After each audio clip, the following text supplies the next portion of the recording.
today, sir, on the topic role of lifestyle described in Ayurveda in present day COVID-19 scenario. Now, I would like to invite Priya Vandana to welcome our speaker. Priya, please. Nothing in life is to be feared. It is only to be understood. Now it is time to understand more so that we may fear less. Good morning, everyone. I am Priyavandana, student from Government Institute of Forensic Science. Honored to welcome today's eminent speaker, Dr. D.S. Lode sir, on behalf of GIFSC Nagpur. Dr. D.S. Lode sir is HOD and Assistant Professor in Gangadhar Shastri Gune Ayurved College, Ahmednagar. Dr. D.S. Lode sir done his BAMS and MD in Bal Roga. And sir even is an author of a textbook Bal Chikitsa. As we all know, Ayurveda is most sacred science of life and even a science of integrating body, mind and soul.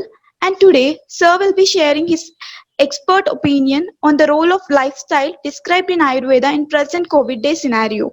With that, I ask you to all give your full attention to Dr. Lode sir, and I kindly request sir to begin with the session. Sir.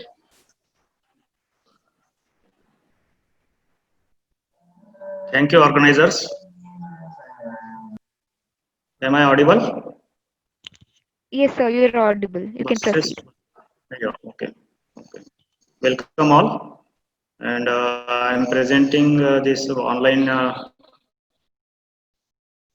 presentation directly live through my department. My department is Kaumar Vritya Tantra, which is a Sanskrit name for pediatrics or Balrog. And I am here sharing lifestyle described in Ayurvedic classics and its relevance to the present COVID scenario. Okay. So, host disabled participant screen sharing. Please allow me to share my screen. Bosley sir.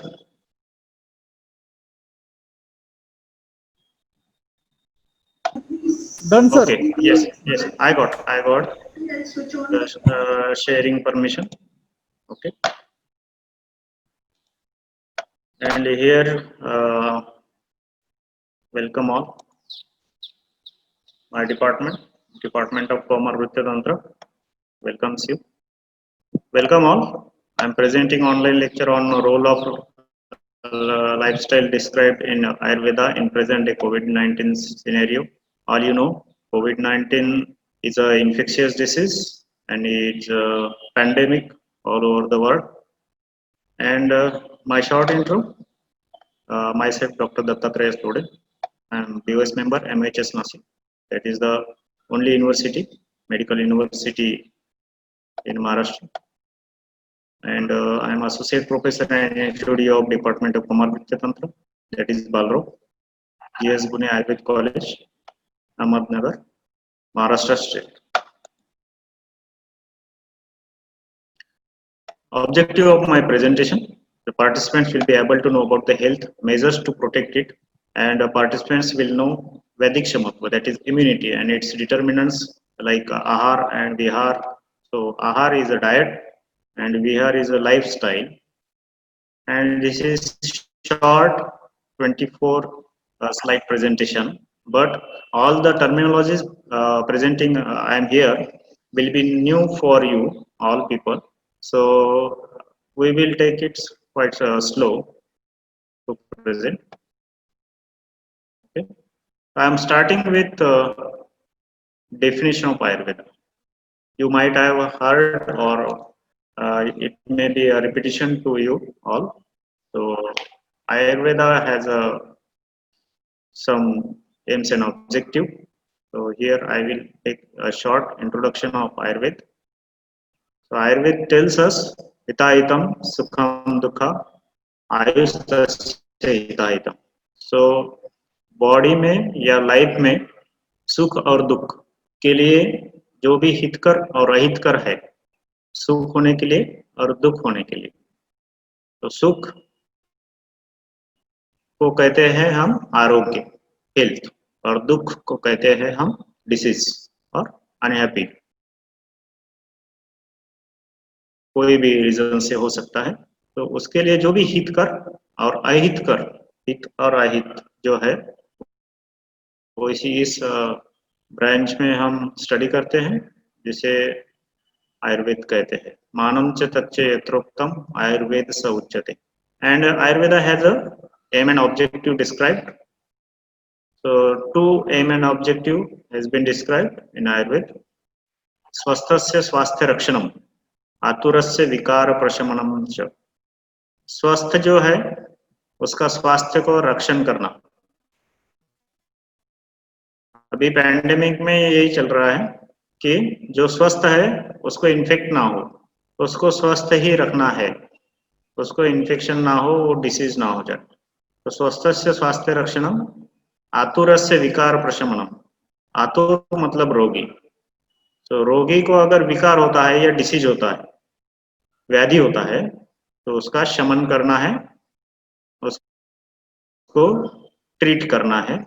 ये दो प्रकार के M and objective Ayurveda में बताए गए हैं।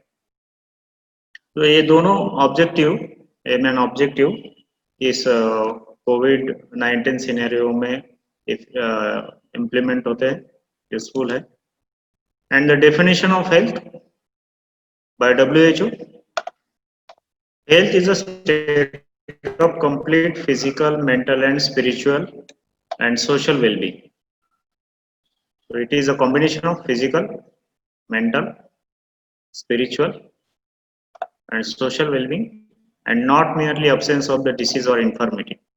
तो इस डेफिनेशन से अभी दुनिया में कोई भी हेल्दी नहीं है, क्योंकि अगर किसी को कोरोना है या कोई डिसीज इन्फेक्शन नहीं है, कोरोना इन्फेक्शन नहीं है, कोविड इन्फेक्शन नहीं है, फिर भी उसको फिजिकल नहीं है तो भी मेंटल, स्पिरिचुअल, सोशल वेलबीइंग नहीं है। All persons are in the stress. कुछ लोग स्टिग्मेटाइजेशंस में है, कहीं कहीं पे प्रॉब्लम हो रहे हैं। तो ये जो हेल्थ की डेफिनेशन है,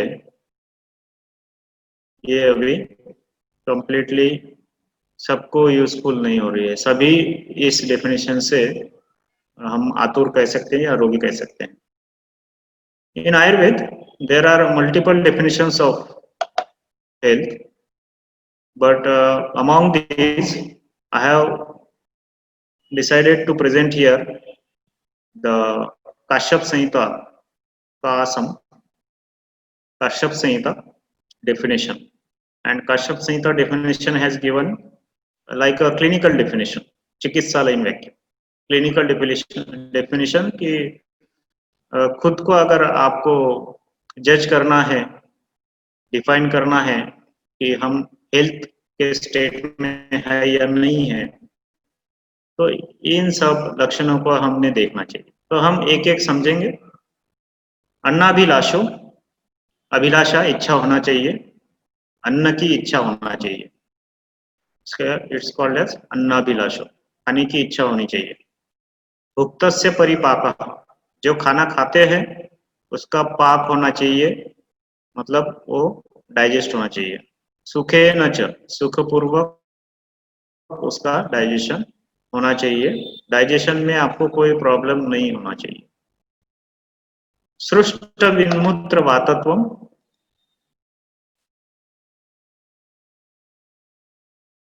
सृष्ट विन्मूत्र वातत्वम मतलब जो भी हम एक्सक्रीटरी सिस्टम होती है बॉडी में, वो एक्सक्रीटरी सिस्टम का काम नॉर्मल तरीके से होना चाहिए, उसमें भी कोई प्रॉब्लम नहीं होना चाहिए। ये डेली आपको चेक करना है कि ये सब हमारे बॉडी में हो रहा है या नहीं हो रहा है। अच्छे से एक्सक्रीटरी सिस्टम काम करना चाहिए, यूरिनरी सिस्टम काम करना चाहिए अच्छे से। शरीरस्य लाघवम, शरीर में लाघवम मतलब लघुता होनी चाहिए, एनर्जेटिक लगना चाहिए, लघुता। और गुरुता दूसरा है, उसका अपोजिट है, जिसमें एकदम से बिल्कुल भी अच्छा नहीं लगता, सुस्त लगता है। तो लक्षण स्वस्थता का लक्षण ये है कि शरीरस्य च लाघवम, शरीर में लघुता होनी चाहिए, ये डेली होना चाहिए। सुप्रसन्न इंद्रियत्वम, प्रसन्न इंद्रिय होना चाहिए। अभी इंद्रिय तो आपको पता होगा 10 इंद्रिय कहते हैं, जो आयुर्वेद में बताया गया है या फिर इंडियन सोसाइटी में भी, धार्मिक ग्रंथों में भी बताया गया है। तो ये 10 इंद्रिय, 5 कर्मेंद्रिय, 5 ज्ञानेंद्रिय, ये 2 होती है सेंस ऑर्गन्स। तो ये 10 इंद्रिय प्रसन्न होनी चाहिए, मतलब उस इंद्रिय का जो भी कार्य है, वर्किंग है, टेकिंग सेंसेस, ओके, तो ये सेंस ऑर्गन्स काम अच्छा करना चाहिए, नॉर्मल होना चाहिए उनका वर्किंग, उसमें कुछ तकलीफ नहीं होनी चाहिए। सुख स्वप्न प्रबोधनम, ये भी है, सुख स्वप्न प्रबोधनम, सुख पूर्वक निद्रा आनी चाहिए। निद्रा के बारे में हमें आगे जानना है। सुख स्वप्न नॉर्मल होना चाहिए, निद्रा आने में तकलीफ नहीं होना चाहिए। और प्रबोधनम, सुबह जगने में भी तकलीफ नहीं होना चाहिए, वो रूटीन में पे होना चाहिए। अगर इसमें कुछ गड़बड़ है तो आप समझ लो कि कोई ना कोई सिस्टम में प्रॉब्लम हो सकता है, या फिर इसका कोई तो कोई कारण आपके जीवन में चल रहा है। बल वर्ण आयुष्याम लाभा, बल और वर्ण आपका अच्छा होना चाहिए। तो ये सब आपके जो घर के नजदीक वाले लोग हैं, घर में रहने वाले, ये लोग ये करेंगे, आपको बताएंगे। बल वर्ण आयुष्याम लाभा, सौमनस्य समाग्निता, सौमनस्य मन की अच्छी कंडीशन, मन के जो भी कारण या कार्य है वो नॉर्मल होने चाहिए। हाँ, नहीं तो काम एक कर रहे हैं और मन दूसरी तरफ है, तो इसका मतलब है आपको मन से रिलेटेड कुछ तो भी प्रॉब्लम चल रहा है। ये सौमनस्य समाग्निता, तो ये अग्नि जो है अलग अलग प्रकार की बताई गई है। हम पाचकाग्नि लेते हैं डाइजेशन का, उसका सम होना चाहिए, मतलब जो एवरेज डाइट है वो रेगुलर चलते रहना चाहिए। विद्या समझना चाहिए, विद्यात आरोग्य लिंगानी, ये सब आरोग्य के लक्षण है। लिंग मतलब लक्षण, तो ये सब आरोग्य के लक्षण है। विपरीत विपर्ययम, इसके विपरीत अगर कोई है तो विपर्य है, मतलब वो आरोग्य लिंग नहीं है, अनारोग्य कहते हैं, अस्वास्थ्य कहते हैं। So this is quite good clinical definition. तो इन सब लक्षणों को हम डेली चेक करना चाहिए कि इसमें कुछ बदलाव आए हैं या इसी तरह से चल रहे हैं। ये नॉर्मल लाइफ में भी देखना चाहिए, और आज के जो कोविड-19 का सिनेरियो है उसमें भी ये डेली हमको देखना है कि बॉडी में ऐसा नॉर्मल तरीके से चल रहा है कि नहीं चल रहा। वैदिक क्षमत्व, द वैदिक क्षमत्व वर्ड आया है आयुर्वेद में, और जो हम अभी चर्चा करते हैं, इम्यूनिटी अच्छी रहेगी तो कोरोना ज़्यादा सीवियरिटी, कोविड-19 जो डिसीज है वो सीवियरिटी में नहीं होगा, और इम्यूनिटी अगर अच्छी नहीं रही तो फिर नंबर लग सकता है। तो इस इम्यूनिटी को आयुर्वेद ने वैदिक क्षमत्व नाम से बोला गया है, उसका डेफिनेशन दिया है चरक संहिता में। तो चरक संहिता में उसका डेफिनेशन है व्याधि बल विरोधित्वम व्याध्युत्पाद प्रतिबंधकत्वम इति। व्याधि बल विरोधी, जो भी डिसीज होगा उसको कम करने के लिए ये मैकेनिज्म है। It is to oppose the occurrence of disease, एक तो डिसीज होना नहीं चाहिए, होने नहीं देता है, and it is to decrease the power of disease in the body, and together it is called as वैदिक क्षमत्व।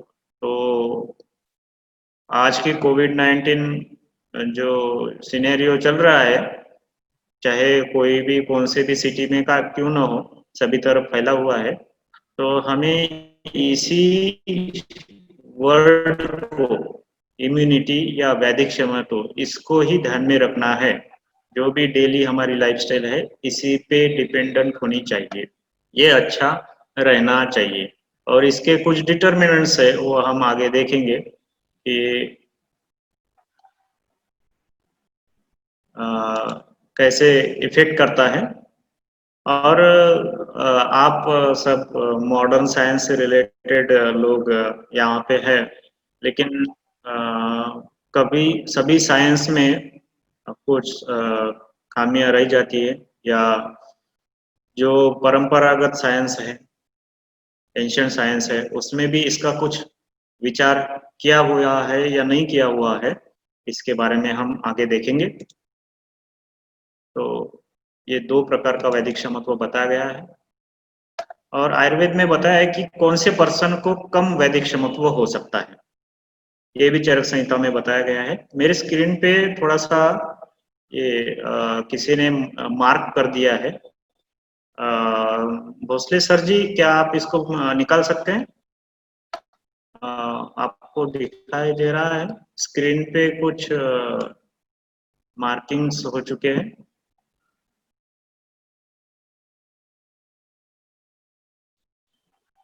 क्या आप इसको निकाल सकते हैं क्या? ये जरा डिस्टर्ब हो रहा है मुझे स्क्रीन पे सर। ओके, ठीक है, आप कर लीजिए, मैं कंटिन्यू करता हूँ। शरीराणि च अति स्थूलानि न अति कृशानि।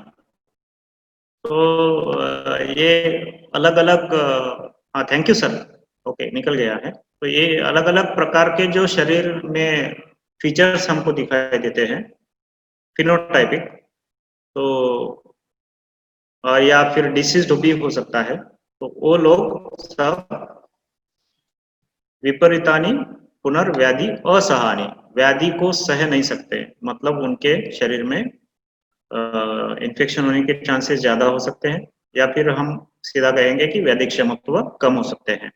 तो इसको हम जरा मॉडर्न में ट्रांसलेट किया है मैंने। Number 1, obese. ओबेस का डेफिनेशन आपको पता है, देख के भी पता चल जाता है, या फिर बीएमआई कैलकुलेट करके भी पता चल जाता है ओबेस कौन है। Number 1 obese. और कभी सुना भी होगा कि कोविड-19 का जो सिनेरियो है, उसमें जो कोमॉर्बिड कंडीशंस है, वो कोमॉर्बिड कंडीशंस के वजह से ही ज्यादातर डेथ्स हो रही हैं। फिर से स्क्रीन पे किसी ने ये किया है, एक्टिवेट किया है, तो ये जरा इसका कुछ सेटिंग होगा तो आप कर लीजिए भोसले सर। ये स्क्रीन पे फिर से राउंड राउंड राउंड राउंड किया है। ओके, नंबर 1 ओबेस, नंबर 2 माल नरिश्ड, जिसका शरीर में न्यूट्रिशन अच्छा नहीं हुआ है, पुष्टि नहीं है, ऐसा बॉडी जो है उसमें भी वैदिक क्षमत्व कम होता है। तीसरा बताया है वेस्टेड और डिस्ट्रोफिक मसल्स, मसल वेस्टिंग है, बिल्कुल भी अच्छे मसल्स नहीं दिख रहे हैं, लीन थीन एकदम से, जिसमें ऐसे लग रहा है कि सिर्फ अस्थि पंजर, ऐसे एक आयुर्वेद में शब्द आया अस्थि पंजर है, बॉडी में ऐसे लगता है कि सिर्फ अस्थि ही बाकी है, बाकी कुछ है ही नहीं। तो इस टाइप से अगर कोई मनुष्य है, उसका शरीर है, तो वो कम वैदिक क्षमत्व वाला हो सकता है। फोर्थ इज एनीमिक और बोन डिसीजेस। ये आपको पता है कि अगर किसी को बोन डिसीज है तो उसमें एनीमिया भी होता है, और नहीं भी है तो सेपरेट से एनीमिया हो सकता है। Anaemia is a very important determinant of immunity. Anaemia नहीं होना चाहिए किसी की बॉडी में, अगर है तो उसका तुरंत इलाज कर लेना चाहिए, या फिर फूड सप्लीमेंट्स अच्छे लेने चाहिए। Number 5, chronic diseases. Chronic diseases है अगर किसी को, तो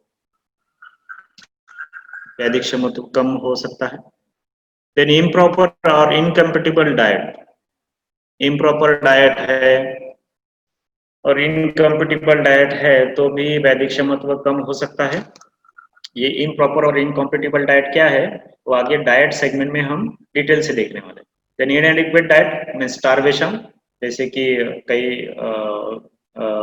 नेचुरल कैलामिटीज आ जाती है, या फिर जैसे अभी गरीब लोग यूपी, बिहार और आसाम, सॉरी उड़ीसा के लोगों जो वर्कर्स यहाँ पे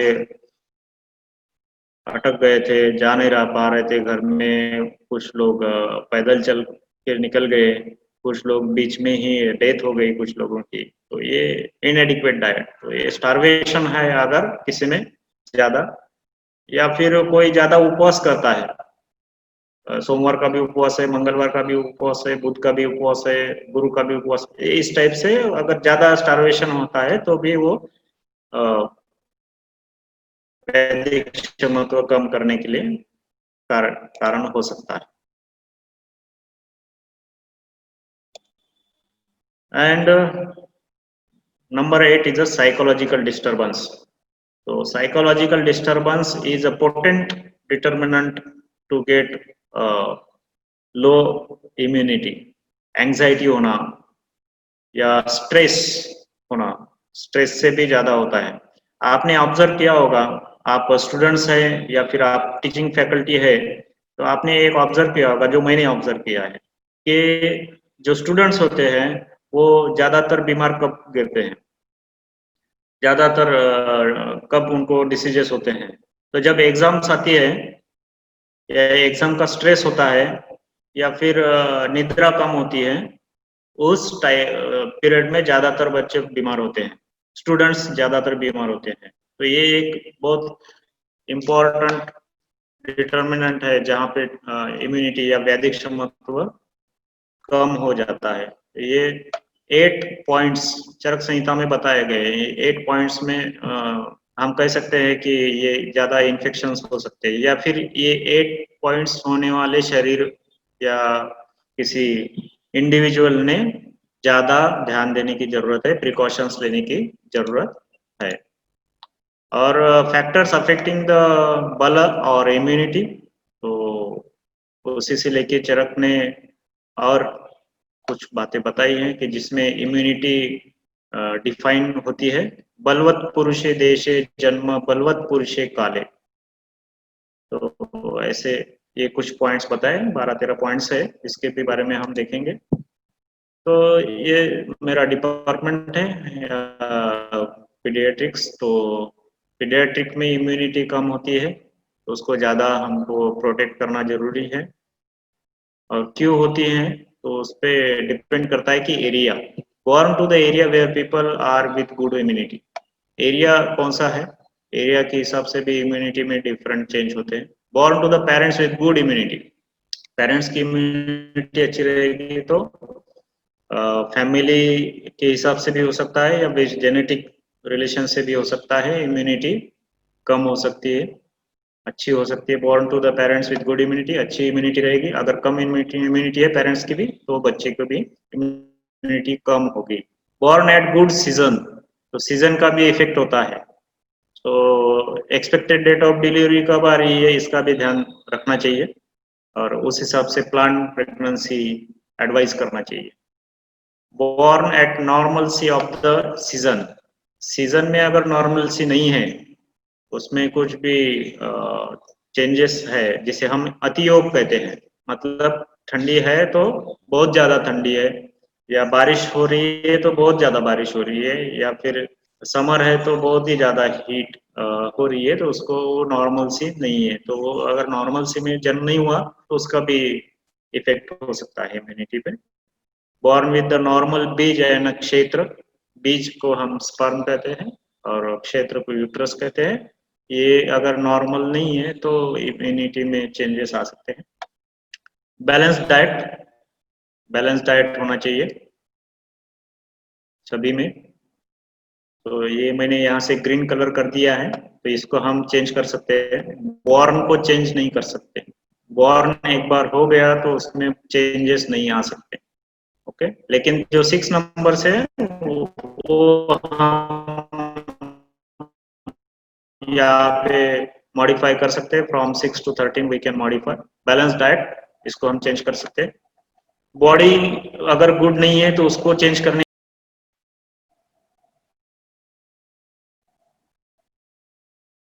गुड बॉडी मतलब इसके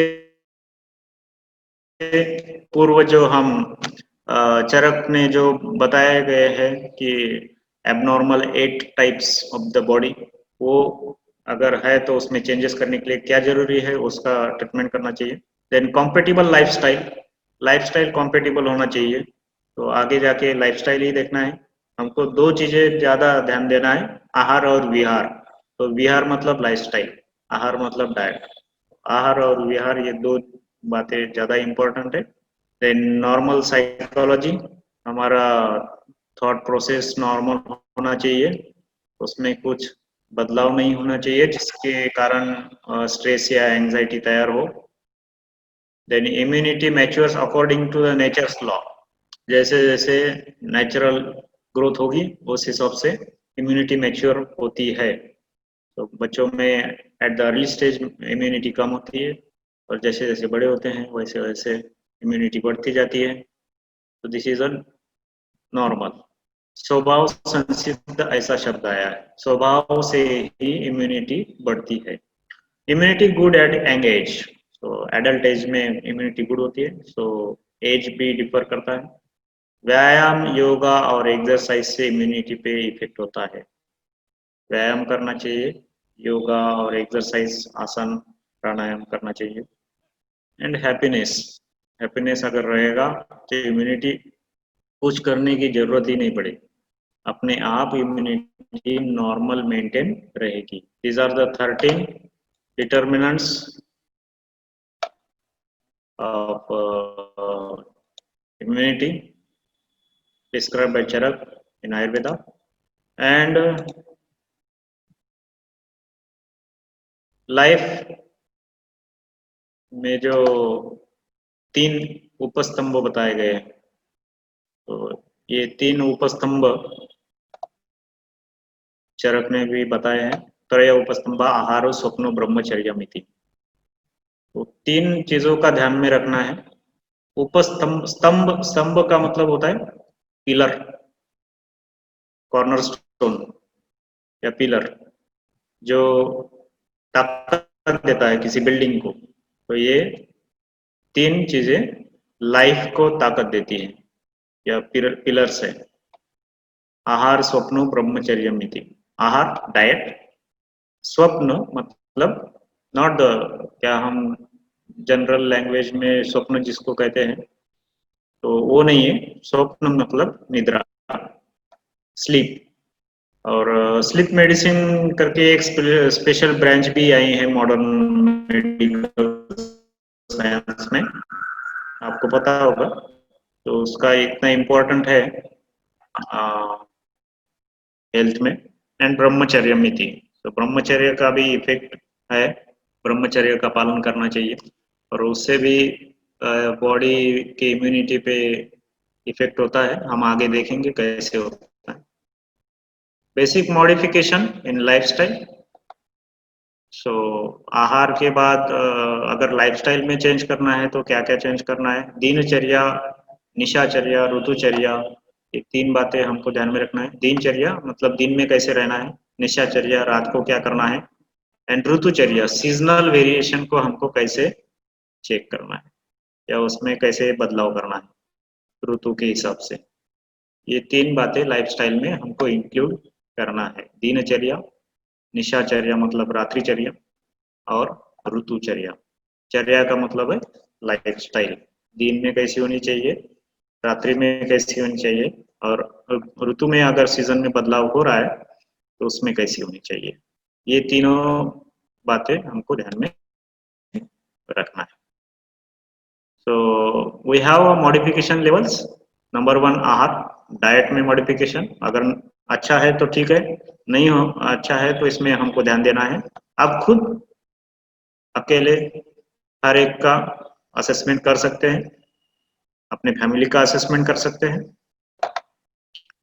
डाइट, देन स्लीप निद्रा, ब्रह्मचर्य प्रॉपर रिप्रोडक्टिव हेल्थ, एंड दिनचर्या, डे टाइम लाइफस्टाइल, ऋतुचर्या, सीजनल लाइफस्टाइल, सद्वृत्त थॉट प्रोसेस। सद्वृत्त करके एक और दिनचर्या और ऋतुचर्या के साथ आता है, जिसमें थॉट प्रोसेस पॉजिटिव या फिर हम सात्विक कहेंगे, तो सात्विक थॉट प्रोसेस होनी चाहिए, जिसकी वजह से मेंटल या साइकोलॉजिकल प्रॉब्लम ना हो और इम्यूनिटी अच्छी बने। तो आहार कैसे होना चाहिए, उसमें डिटेल बताया है कि सर्वरसाभ्यासो बलकराणाम।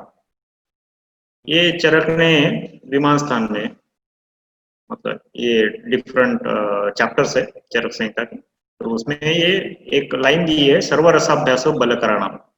आपको एक टेस्ट अच्छा लगता है मतलब वही खाना चाहिए, ये गलत है। एक रसाभ्यासो जो होता है वो अनारोग्य कराणाम होता है। तो सर्व रसाभ्यासो, तो सर्व का मतलब 6 टेस्ट होती है जो आइडेंटिफाइड की है आयुर्वेद ने, तो वो बैलेंस डाइट में होनी चाहिए। स्वीट, मधुर, सौर, अम्ल, सॉल्ट, लवण, बिटर मीन्स तिक्त, स्पाइसी, कटु, एंड एस्ट्रिंजेंट मतलब कषाय। तुरट कहेंगे हम उसको, जो सुपारी का रस होता है, टेस्ट होता है, उसको कहेंगे। तो ये 6 एक साथ खाने में होना चाहिए। अभी इसमें हम स्वीट भी यूज करते हैं, अम्ल का यूज करते हैं कि नहीं पता नहीं, कुछ लोग करते हैं, कुछ लोगों को अम्ल से अच्छा नहीं लगता है। सॉल्ट तो यूज करते हैं डेली, वो भी नॉर्मल क्वांटिटी में ही होना चाहिए, ज़्यादा सॉल्ट नहीं लेना चाहिए। एक बार मैंने ट्राई किया था ज़्यादा सॉल्ट लेने का, तो मेरा ब्लड प्रेशर बढ़ गया था अपने आप। फिर मेरे ध्यान में आ गया कि एकदम से मेरा ब्लड प्रेशर क्यों बढ़ गया, तो ध्यान में आया कि मैं सॉल्ट ज़्यादा लेने लग गया हूँ। तो मैंने सॉल्ट लेना बंद कर दिया, तो मेरा ब्लड प्रेशर अपने आप कम हो गया।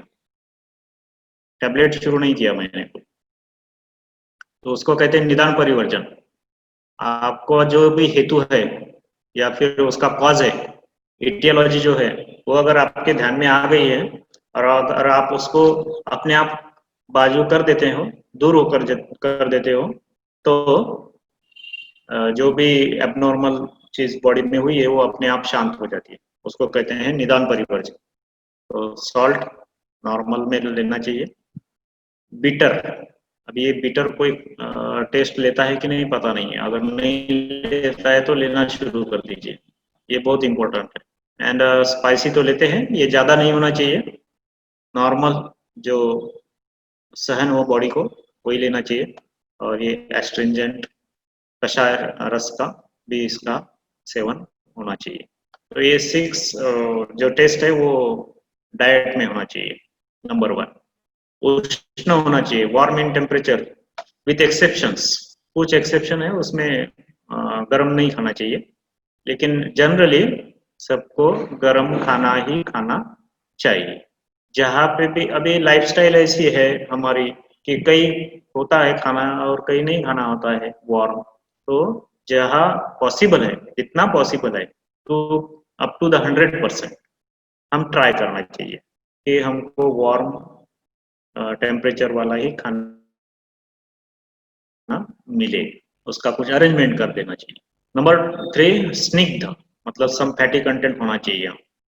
फैटी कंटेंट अगर आप मीडिया को देख के अगर फैट को बिल्कुल ही निकाल दोगे, तो बॉडी में हार्मोन्स तैयार नहीं होंगे, क्योंकि हार्मोन्स तैयार होने के लिए भी जैसे प्रोटीन लगता है वैसे फैट भी इम्पोर्टेंट होता है। तो फैटी और एनर्जी प्रोड्यूसिंग मॉलिक्यूल है, तो ये बताया गया है कि ये होना ही चाहिए। और अगर स्निग्ध आहार नहीं है तो थोड़ा जो मालनरिश्ड बॉडी है उसमें भी जा सकता है। मात्रावत एवरेज क्वांटिटी, जो रेगुलर एवरेज क्वांटिटी है वही खाना चाहिए। एक आध दिन अच्छा मिल गया तो बहुत ज्यादा नहीं खाना चाहिए, मात्रावत। जीर्णी, आफ्टर डाइजेशन ऑफ प्रीवियस मील। मैं तो 1 घंटे पहले खा के आया है और अभी किसी ने बोला है यार चलो थोड़ा खा लेते हैं, तो फिर से शुरू हो गया, तो इसको नहीं। वो जीर्णी, ये इसका एक कारण है, इसका एक क्राइटेरिया है कि कब खाना चाहिए, आहार कैसे लेना चाहिए। So after digestion of previous meal, जीर्णी। वीर्य अविरुद्ध, नो इनकॉम्पेटिबल फूड इंग्रेडिएंट्स। कुछ फूड्स में इनकॉम्पेटिबिलिटी होती है या फिर इंटर एडवर्स क्या हम बोलेंगे रिएक्शंस होता है, वो दोनों साथ में कभी नहीं लेना चाहिए। आगे है हम इसके बारे में डिटेल देखेंगे। इष्ट देश, क्लीन सरफेस एंड एनवायरनमेंट, ये होना चाहिए। तो सरफेस मतलब जहाँ खाना खा रहे हैं वहाँ पे क्लीन होना चाहिए। इष्ट देश, इष्ट सर्वोपकरण, यूटेंसिल्स क्लीन होना चाहिए। okay? नहीं है तो कर लेना चाहिए। नाति द्रुतम, not to be too fast. उसमें ये तो आपको सबको पता है कि सलाइवेशन और उसका मिक्सिंग बहुत इंपॉर्टेंट है। तो नाति द्रुतम, नाति विलंबितम, not to be too slow. 1-1.5 घंटा हो गया खाना ही खा रहे हैं, तो ये भी गलत है। अजल्पन, नो टॉकिंग इन बिटवीन, बात नहीं करना चाहिए खाना खाते समय, बहुत ही इम्पोर्टेंट है। नहीं तो मैंने कुछ लोगों को देखा है कि फोन लेके बैठ जाते हैं खाना खाते वक्त और इतना बातें करते हैं कि खाना हो जाता है फोन नहीं खत्म होता, ये गलत है। अजल्पन, अहसन, नो लॉफिंग, लॉफिंग नहीं होना चाहिए। ओके। और ये रेगुलर डाइट लेने के जो क्राइटेरियाज है, एक आध बार आप हंस लिए तो बिगाड़ नहीं हो जाता, लेकिन ये लाइफस्टाइल है। लाइफस्टाइल रेगुलर लाइफस्टाइल के लिए बताई जाती है, डेली का। तन मना, विथ कॉन्सेंट्रेटेड माइंड, आपका मन खाने में ही होना चाहिए उस टाइम। उसका टाइमिंग आप फिक्स कर दो। बायोलॉजिकल जो क्लॉक है वो आपको बता देगी आपका खाने का टाइम हो गया है, लेकिन आपके मन में उस टाइम सिर्फ खाना ही होना चाहिए, दूसरा नहीं। इमरजेंसी अगर है कुछ तो एक आध बार हो सकता है कि अपना माइंड दूसरी तरफ हो, आप खाना खा रहे हो, चल जाता है, लेकिन डेली में ये नहीं होना चाहिए। इस पे इफेक्ट होता है पाचन में, डाइजेशन में और एसिमिलेशन में भी होता है। आत्म अभिसमीक्षा, with self assessment of the society. आपको पता चलना चाहिए कि अरे मेरा हो गया है अभी पूरा, आप खाना बंद कर दो। अगर कुछ बचता भी है तो उसको आप ये एवरेज क्वांटिटी मात्रावत के हिसाब से थोड़ा कम ले लीजिए। त्रिकुक्षी बताया गया है, त्रिविध कुक्षी आयुर्वेद में, कि आपको जो भी क्वांटिटी लगती है उसके 4 भाग कर लो और 3 भाग में अगर आपको ये समाधान मिलता है, अच्छा लगता है, खाना हो गया है, तो आप 3 ही भाग उसको खाना चाहिए, 1 भाग खाली रखना चाहिए मिक्सिंग होने के लिए अच्छा। एंड भोजन काल, twice a day, preferably 10 AM to 12 PM and 7 PM to 9 PM, बस ये 2 होना चाहिए। महाराष्ट्र में दीक्षित पैटर्न बताया गया है कि 2 ही टाइम खाना चाहिए। बहुत सी जगह फॉलो भी करते होंगे और उससे फायदा भी हो रहा है बहुत से लोगों को। तो डाइट के 2 ही टाइमिंग है, ये 2 टाइमिंग में डाइट लेना चाहिए, 7 PM to 9 PM। थोड़ा सा डेविएशन हो सकता है इससे, लेकिन बहुत ज्यादा डेविएशन नहीं होना चाहिए। If having weak digestion power, one can take diet at single time. तो ये बताया गया है कि जिसका मंदाग्नि हो, अग्नि कम है, तो उसमें सिंगल टाइम ही लेना चाहिए डाइट, मतलब खाना, और एक आध बार स्नैक्स वगैरह ले सकते हैं। और खाने का जीर्ण अवस्था हो गई है, पाचन हो गया है, अच्छे से डाइजेशन हो गया है, तो तब खाना लेना चाहिए। अगर डाइजेशन नहीं हुआ है, भूख नहीं लगी है लेकिन टाइमिंग हो गया है, तो चलो खाने बैठ जाते हैं, ये नहीं होना चाहिए। लेकिन बायोलॉजिकल जो क्लॉक है वो बता ही देती है कि आपके खाने का टाइम हो गया। खाना पच गया है कैसे पता चलता है, इसका भी कुछ लक्षण बताया है। उद्गार शुद्धि उत्साह, शुद्ध उद्गार आएगा, मतलब आपको डकारे आएंगी। उत्साह हो, वेगोत्सर्गो यथोचित, आपका उत्साह लगेगा, अच्छा लगेगा, हाँ, हल्का लगेगा, तो समझ लेना कि अपना खाना पच गया है। वेगत सर्गो यथोचित, मतलब आपका एक्सक्रीटरी सिस्टम नॉर्मल से काम करेगा, लघुता लगेगा, हल्का लगेगा, एनर्जेटिक लगेगा, और आपको क्षुध पिपासा, मतलब प्यास भी लगेगी और भूख भी लगेगी। तो अगर ऐसे कुछ लक्षण आपको दिखाई दे रहे हैं डेली में, तो समझ लो आपके जो भी डाइट लेते हैं उसका अच्छे से डाइजेशन हो रहा है। अगर ऐसा नहीं लग रहा है, आपको भूख नहीं लग रही है, फिर भी खाना खा रहे हैं, तो आगे जाके उसका कुछ टॉक्सिन्स बॉडी में तैयार होने वाले हैं, और वो टॉक्सिन्स आगे जाके आयुर्वेद कहता है कि ऑटो इम्यून डिसऑर्डर्स डेवलप करते हैं। अब वो कितने दिन के बाद करते हैं, तो उसका क्वांटिटी क्या है, ये तो स्टैंडर्डाइज नहीं किया है आयुर्वेद में, लेकिन ये आगे जाके होने वाला है। इस टाइप का इटियोलॉजी बताया गया है कि अगर खाना भूख नहीं लगी है फिर भी खाते चल रहे हैं, तो कभी लगा ही नहीं कि मुझे भूख लगी है, लेकिन उसके बाद ही खाना खाया है, तो आगे जाके टॉक्सिन क्रिएट करेगा, जिसको आम कहते हैं, और आम से होता है आमवात। ओके, जब आम और आप वात दोनों मिल जाते हैं तब जाके प्रॉब्लम कर देते हैं। So water intake should be during meal और लंच, जब भी डाइट लेते हैं, फूड लेते हैं, तो उसके साथ ही वाटर इनटेक लेना चाहिए। If taken before it diminishes the digestion power, अगर खाना खाने के पहले आपने पानी पी लिया तो डाइजेशन पावर कम कर देता है। And if taken at last it helps to develop obesity, ये हाइपोथेसिस है, आयुर्वेद में बताया हुआ है। अगर आप ज्यादा पानी पीते हो खाना खाने के बाद, तो आपको ओबेसिटी डेवलप हो सकता है। और अगर जेनेटिक भी है, हिस्ट्री है, फैमिली हिस्ट्री भी है, तो उसमें तो बचना चाहिए इससे। ओके, तो ये जरा ध्यान देने लायक थोड़ी बातें हैं जो मैंने, बहुत सारे हैं डाइट से रिलेटेड, लेकिन जो प्रैक्टिकल इफेक्ट करती है, अप्लाई होती है, वही मैंने यहाँ पे आपके लिए प्रस्तुत कर रहा हूँ।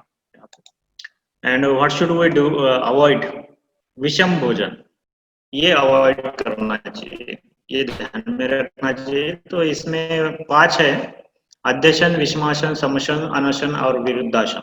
ये 5 चीजें हमें माइंड में रखनी है, और कभी अगर बाय चांस ऐसा होता है तो इसको रिकॉल करना है कि ऐसा नहीं होना चाहिए। जब आप बार बार रिकॉल करोगे तो आपका लाइफस्टाइल एकदम से नॉर्मल हो जाएगा। इसको भूल जाओगे आज के बाद तो ये लाइफस्टाइल नहीं होगा। अध्यशन क्या कहता है, taking diet after recently taken food, मतलब रिसेंटली फूड लिया है, उसके बाद किसी का बर्थडे है, पार्टी है, फिर अभी खाना है, तो उसका जीर्ण तो हुआ नहीं, पाचन हुआ नहीं, लेकिन डाइट ले रहे हैं, तो उसको कहते हैं अध्यशन। ये नहीं करना चाहिए। विषमाशन, less diet on good appetite और हेफ्टी डाइट विदाउट हंगर, इसको बोलेंगे विषमाशन, ये भी नहीं करना चाहिए। समशन, compatible diet and incompatible diet taken together, एक साथ नहीं लेना चाहिए। ओके, तो इनकॉम्पेटिबल डाइट जो नहीं खाना चाहिए वो खाने में आ रहा है, या जिसको हम क्या कहेंगे, दुष्ट या फिर इन्फेक्टेड फूड, ये अगर नॉर्मल डाइट के साथ इन्फेक्टेड फूड भी जाता है तो उसको उससे प्रॉब्लम होने वाला है। तो इनकॉम्पेटिबल डाइट नहीं होना चाहिए कॉम्पेटिबल डाइट के साथ। अनशन, नॉट टेकिंग एनी डाइट, तो ये उपवास अनशन पे बैठ जाते हैं, आपने सुना होगा अनशन, अनशन मतलब जो कभी खाना ही नहीं खाता, तो ये भी गलत है। कुछ ना कुछ डाइट बॉडी को चाहिए ही है। देन विरुद्धासन, incompatible ingredients of the diet, और इनकॉम्पेटिबल इंग्रेडिएंट्स कैसे होते हैं, मतलब इंटर इंग्रेडिएंट रिएक्शंस क्या होता है, according to the area, season, then appetite, then quantity. Honey and ghee in equal quantity, ये पॉइजनस होता है, आयुर्वेद में बताया गया है कि इसका बॉडी में जाके फिर उसको सम पॉइजनस मटेरियल तैयार होता है। तो हनी और घी एक साथ इक्वल क्वांटिटी में नहीं लेना है। एक साथ ले सकते हैं लेकिन इक्वल क्वांटिटी में नहीं लेना है। एलर्जिक भी हो सकता है कुछ फूड पैटर्न, तो ध्यान में रखना है। और एलर्जी अगर किसी को है तो उसका डायग्नोसिस वो खुद ही कर सकता है, कोई डॉक्टर एलर्जी का डायग्नोसिस नहीं कर सकता। एलर्जी को कम करने के लिए दवाई दे सकता है, लेकिन एलर्जी किससे हो रहा है ये तो डायग्नोसिस उसको ही करना पड़ता है, क्योंकि इतने सारे एलर्जिक कंडीशंस होते हैं। तो फूड में भी एलर्जी हो सकती है। प्रकृति के हिसाब से भी फूड चेंजेस हो सकते हैं। वात प्रकृति, पित्त प्रकृति और कफ प्रकृति बताई गई है। पित्त प्रकृति वालों को ज्यादा पसीना आता है। अभी वो जाएगा किसी डॉक्टर के पास, मुझे पसीना ही ज्यादा हो रहा है, तो वो फिर हार्मोनल इन्वेस्टिगेशन किया, सब किया, लेकिन कुछ मिलता नहीं है उसमें, और फिर दवाई तो देना पड़ता है जरूरी, नहीं तो पेशेंट को अच्छा नहीं लगता है, तो फिर दवाई दे देते हैं। लेकिन प्रॉब्लम क्या होता है, प्रकृति में होता है कि उसका जो बेसिक बॉडी स्ट्रक्चर है वही पित्त प्रधान है, तो उसको कुछ हो नहीं सकता, आप कितना भी ट्रीटमेंट करो नहीं हो सकता है। तो इसलिए प्रकृति का निदान भी होना चाहिए, क्योंकि आयुर्वेद में किसका कौन सा प्रकृति है ये हम देख लेते हैं। Procedure with the heat, heat का प्रोसीजर नहीं करना चाहिए, हनी को नहीं करना चाहिए, दही को नहीं करना चाहिए। ओके। वीर्य, ये जो एक प्रॉपर्टी है, जैसे मिल्क है ये बोलते हैं हम शीत है, और फिश जो है वो हम उष्ण कहते हैं, तो ये साथ में नहीं लेना चाहिए। ओके, ये जरा डिफिकल्ट है। कोष्ठ, बॉयल हैबिट के हिसाब से डाइट लेना चाहिए। बॉयल हैबिट अगर आपका ज़्यादा फास्ट है तो आप ज़्यादा तीखा नहीं खा सकते, और ज़्यादा तीखा खाएंगे और कोष्ठ मृदु है, जल्दी ही आपको बॉयल को जाना पड़ता है। तो आगे क्या होगा, आगे एनोरेक्टल प्रॉब्लम्स हो जाएंगे, मूल व्याध बोलेंगे हम, हिमराइड्स, ये आपको आ सकते हैं। तो खुद को पहचानना है कि हमारा कोष्ठक किस हिसाब से है, उसके हिसाब से डाइट होना चाहिए। वर्किंग स्टाइल, आपके वर्किंग स्टाइल कैसा है उस हिसाब से आपके डाइट भी होना चाहिए। अगर आपको ज़्यादा वर्क करना पड़ता है, मस्कुलर वर्क है, तो आपका उस हिसाब से डाइट भी चेंज होना चाहिए। अगर आपका बैठे बैठे काम है तो आपका डाइट उसी हिसाब से चेंज होना चाहिए, कम होना चाहिए। पथ्य और अपथ्य जो डाइट है ये भी हमको जान लेना है। मेरे इंडिविजुअल हिसाब से पथ्य क्या है, पथ्य मतलब अच्छा और अपथ्य मतलब बुरा, तो मेरे लिए अच्छा क्या है और बुरा क्या है ये भी हमको देख लेना है। ओके। एंड इम्प्रॉपरली कुक्ड रहेगा तो अजीर्ण हो जाएगा, बराबर उसको कुक नहीं किया है या फिर उस पर अग्नि संस्कार अच्छा नहीं हुआ है तो अजीर्ण कर देगा, और अजीर्ण हो जाएगा तो डायरिया हो जाएगा, ये भी ध्यान में रखना है। मिक्सिंग मिल्क एंड सोर फ्रूट्स, अम्ल अम्ल जो फल है उसके साथ दूध को कभी एक साथ नहीं लेना चाहिए, वो भी आगे जाके विषकारी हो जाता है बॉडी में। तो मिल्क शेक अगर आप कभी लेते हैं तो उसमें अम्लधर्मी फ्रूट्स ना हो, ये ध्यान में रखना चाहिए। और इन्फेक्टेड फूड ना होना चाहिए, जैसे नॉन वेजिटेरियन डाइट है तो वो इन्फेक्टेड हो सकता है, ये ध्यान में रखना चाहिए। ईटिंग विदाउट हंगर, ये भी विरुद्धासन में आता है। And not following rules is also विरुद्धासन, कोई रूल फॉलो नहीं हो रहा है, जैसे चल रहा है वैसे चल रहा है। आगे जाके क्या पता चला कि ओबेसिटी हो गया, डायबिटीज हो गया, और बाद में उसका एक भाई भी आता है ओबेसिटी और डायबिटीज का, उसका भाई है हाइपरटेंशन, वो आता है, और उसका एक दूसरा और भाई है, वो आगे जाके आता है आईएचडी, इस्केमिक हार्ट डिसीज, ये आता है। तो ये सब एक दूसरे के भाई है, और ये अगर डाइट नहीं पे कंट्रोल नहीं रहा तो ये आगे जाके आ ही जाते हैं, तो इसको ध्यान में रखना है। आहार के बाद हम तीन चीजों की बातें कर रहे हैं, एक आहार, दूसरा निद्रा, और तीसरा ब्रह्मचर्य। तो दूसरी बात है निद्रा, स्लीप। इसको आयुर्वेद में भूत धात्री कहा गया है, निद्रा को। तो नॉर्मल अगर निद्रा किसी को आ रही है तो उससे अच्छी माता कोई नहीं है। भूत धात्री means mother on the earth और यूनिवर्स, तो ये आपकी मदर है। निद्रा, तो ये नॉर्मल अगर है, हाँ, अति नहीं होना चाहिए, तो वो आपको प्रोटेक्ट करेगी। हाँ, माता का, मदर का क्या काम होता है, प्रोटेक्ट करना, इसीलिए तो ये आपको प्रोटेक्ट करेगी। और कैसे प्रोटेक्ट करेगी वो हम आगे देखेंगे। पुष्टि वर्ण बलोत्साहम अग्नि दीप्तिम इंद्रिता, तो पुष्टि रहेगी, बॉडी अच्छी रहेगी, वर्ण अच्छा रहेगा। वर्ण का मतलब होता है कॉम्प्लेक्शन। हाँ, किसी को देखे बराबर पता चल जाता है इसको कुछ डिसीज तो है या नहीं है। अगर नॉर्मल पहले देख रहा था, अभी कुछ एबनॉर्मलिटी लग रही है, तो पता चल जाता है अरे इसको कुछ प्रॉब्लम है क्या। पहले अच्छा दिखता था, अब थोड़ा सा थका हुआ महसूस होता है, तो इसको कहते हैं हम वर्ण।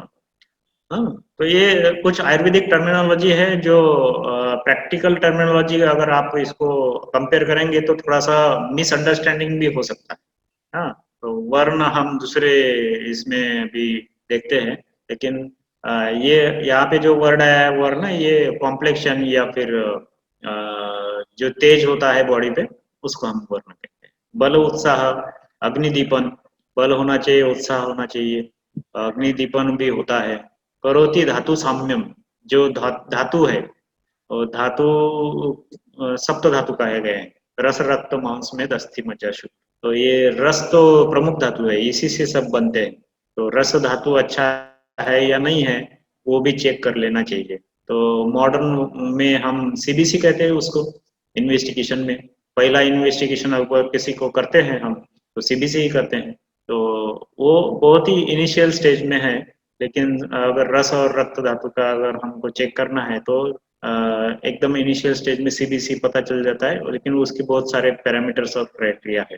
धातु साम्यम च निद्रा काले निषेवता, अगर काल में उसका जो टाइमिंग है उसी में अगर निद्रा हम लेते हैं, निषेव मतलब सेवन करना, तो वो हमें भूतदात्री के जैसे काम करता है या फिर वो हमें मदर के जैसे काम करता है। Excessive sleep causes obesity. Okay, तो एक्सेसिव स्लीप ओबेसिटी करता है। लेस स्लीप कॉजेस माल नरिशमेंट, निद्रा नहीं लेना है और काम ही लेना है, तो माल नरिशमेंट हो जाता है। और इसका भी मैंने खुद अपने लाइफ में एक बार इसका परिचय लिया है, एक्सपीरियंस लिया है, ये होता है। लेस स्लीप कॉजेस माल नरिशमेंट, तो जो दिया है ऑब्जर्वेशन से दिया है, बहुत सारे वर्षों के बाद ऑब्जर्वेशन से ये दिया है। तो एक्सेसिव स्लीप कॉजेस ओबेसिटी, तो ये भी ध्यान में रखना है। निद्रा नाश अंगमर्द शिरोगौरव जुम्बिका, अगर निद्रा नहीं हुई तो उसके क्या लक्षण पता चल जाते हैं। निद्रा नाश से अंगमर्द होता है। अंगमर्द मतलब दुखना, शरीर दुखना। शिरोगौरव, सर भारी लगना, गुरुता आ जाना, उसमें भारी लगना। जृंभिका, जृंभिका मतलब क्या हम यहाँ यॉर्निंग कहेंगे, जांबई आना, यॉर्निंग। जाड्यम ग्लानि, थका हुआ मालूम लगना। भ्रम, काम में मन नहीं लगना। भ्रम मतलब कंफ्यूजन रहना, कंफ्यूजन। कंफ्यूजन आप कब टेस्ट करते हो, तो ये जब नींद नहीं बराबर होती है तब कंफ्यूजन होता है। और दूसरा कंफ्यूजन होता है बहुत ज्यादा भूख लगेगी, बहुत ज्यादा भूख लगेगी तब कंफ्यूजन आता है हाइपोग्लाइसीमिया की वजह से, तो ये भ्रम आता है। देन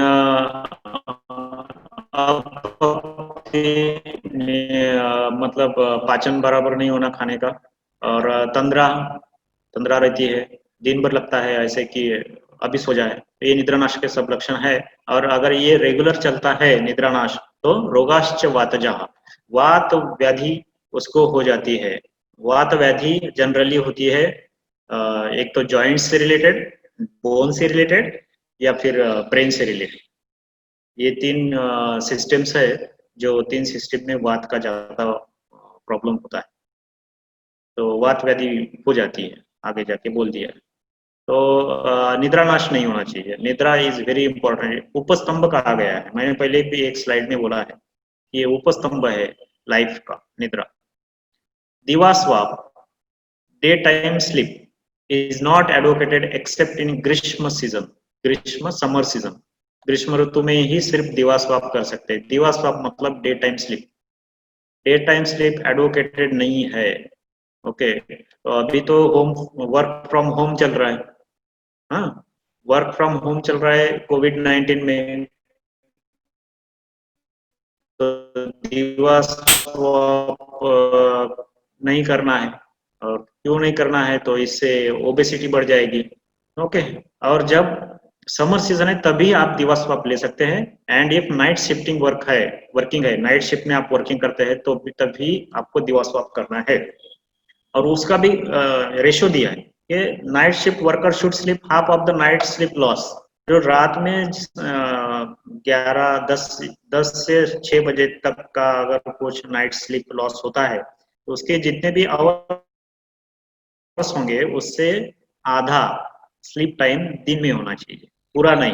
रात को पूरा जागे तो पूरे दिन भर सोए, ऐसा नहीं करना चाहिए। वो जाके बॉडी में डिसीजेस निर्माण कर देगा। Okay, and we have a sleep and immune relation, immune function relation. तो ये एनसीबीआई, यहाँ पे मैंने एक लिंक दिया है, ये इसमें स्लीप एंड इम्यून फंक्शन का क्या रिलेशन है, इसका एक रिसर्च पेपर है डाला हुआ है, तो उसका लिंक मैंने दिया है। इस लिंक को आप, ये रिसर्च पेपर को आप पढ़ सकते हैं। इसमें बहुत अच्छे से दिया है कि स्लीप और इम्यून फंक्शन का क्या इम्पोर्टेंस है, रिलेशन क्या है। ब्रह्मचर्य, प्रॉपर रिप्रोडक्टिव हेल्थ होनी चाहिए। ब्रह्मचर्य शब्द है ना, इंद्रिय संयम, इंद्रिय पे संयम होना चाहिए। इंद्रिय संयम, सौमनस्य, मन की अच्छी क्वालिटी रहनी चाहिए, उसके जो भी काम है मन के वो अच्छे होने चाहिए। ये दो बातें ब्रह्मचर्य में इंक्लूड होती है, इंद्रिय संयम हो और सौमनस्य, मन के जो भी काम है वो अच्छे होना चाहिए। Abstinence from the excessive reproductive sexual activity is generally termed as ब्रह्मचर्य, ये ध्यान में रखना चाहिए। तो ब्रह्मचर्य मतलब एब्सटिनेंस ही करना ऐसा नहीं है। मैथुन और sex activity is classified in 8 types. Ayurveda में या एग्वल्क स्मृति में 8 टाइप्स का बताया गया है। स्मरणम कीर्तनम केलिहि, प्रक्षणम गुह्य भाषणम, संकल्पो अध्यावसायश्च क्रिया निवृत्तिर एवच। तो ये 8 टाइप्स से बताया गया है। रिमेम्बरिंग, स्मरण करना, ये भी होता है। इससे दूर रहेंगे तो ब्रह्मचर्य का पालन होगा। स्पीकिंग अबाउट द लव, कीर्तन, प्लेइंग द अराउजेबल गेम्स के लिए, प्रेक्षण, स्टेरिंग एट, तो स्टेरिंग भी इसी में आता है सेक्सुअल एक्टिविटी में, तो इससे दूर रहेंगे। स्पीकिंग इन क्लोज प्रॉक्सिमिटी, इससे भी दूर रहेंगे तो भी ब्रह्मचर्य हो जाता है। टू डिसाइड फॉर प्ले, तो ये भी अगर इससे दूर रहेंगे तो ब्रह्मचर्य का पालन होगा। और इंटरकोर्स, तो इससे भी aversion from this is a ब्रह्मचर्य। इन सब से दूर रहेंगे, जितना कम रहेंगे उतना मन में शांति रहेगी। और ये सब मन से रिलेटेड काम है। तो aversion from this is a ब्रह्मचर्य, और इसको पालन करना चाहिए। Effect of the excessive sex in immune system, इसके बारे में भी एक रिसर्च पेपर है। और what is excessive, excessive word को क्या है, तो इसका एक आयुर्वेद में एग्जाम्पल दिया है, वो मैंने यहाँ पे कोट किया है। The time interval between sexual activity is well described in Ayurveda, and it is as every 15 days in summer, 15 days in summer season and early rainy season, early season, ये इसमें 15 days का interval होना चाहिए। every 2 days in late winter, late winter में हर 2 दिन, and early summer, late winter and early summer, इसमें 2 दिन का इंटरवल होना चाहिए। And according to health in winter season, आपकी हेल्थ क्या है उस हिसाब से विंटर सीजन में आप इसको ध्यान दे सकते हैं। तो हेल्थ 25 साल की अलग रहेगी, 35 साल की अलग रहेगी, 45 ईयर्स की अलग रहेगी, 55 ईयर्स की अलग रहेगी, 65 ईयर्स की अलग रहेगी। तो ये आपको हेल्थ देखना है, उस हिसाब से ब्रह्मचर्य का पालन करना है। And there has been some restriction in the form of condition of women, timing and place. तो वुमेन की कंडीशन क्या है, टाइमिंग क्या है, प्लेस क्या है, इस हिसाब का ध्यान रखना, इसी को ब्रह्मचर्य कहा गया है। तो ये ब्रह्मचर्य का थोड़ा सा डिटेल हमने देख लिया है। तो आहार, निद्रा और ब्रह्मचर्य, ये 3 बातें हमने ध्यान में रखी है। और बाद में आती है दिनचर्या, lifestyle during the day time. और ये 3 बातें जो हमने देखी है, आहार, निद्रा और ब्रह्मचर्य, इसका दिन भर में जब हम कोई क्या काम करना है, तो क्या काम करना है, अभी कोविड-19 है, लॉकडाउन है, कहीं लॉकडाउन फिर से शुरू हो गया है, कहीं होने वाला है, ओके, और पहले भी हो चुका है। तो उसमें हमको क्या करना चाहिए, किन चीजों पे ध्यान देना चाहिए, उसको हम दिनचर्या कहेंगे। नंबर 1 आता है प्रातः उत्थान, गुड मॉर्निंग। तो ये कब करना चाहिए, 90 मिनट्स बिफोर सनराइज। अभी 90 मिनट्स बिफोर सनराइज, तो 6:30, 6 से 6:30 बजे सनराइज होता है। तो आप देख लीजिए कितने बजे आपको जगना है, उससे आप डिसाइड कर लीजिए हर एक। तो हाँ, प्रातः उत्थान।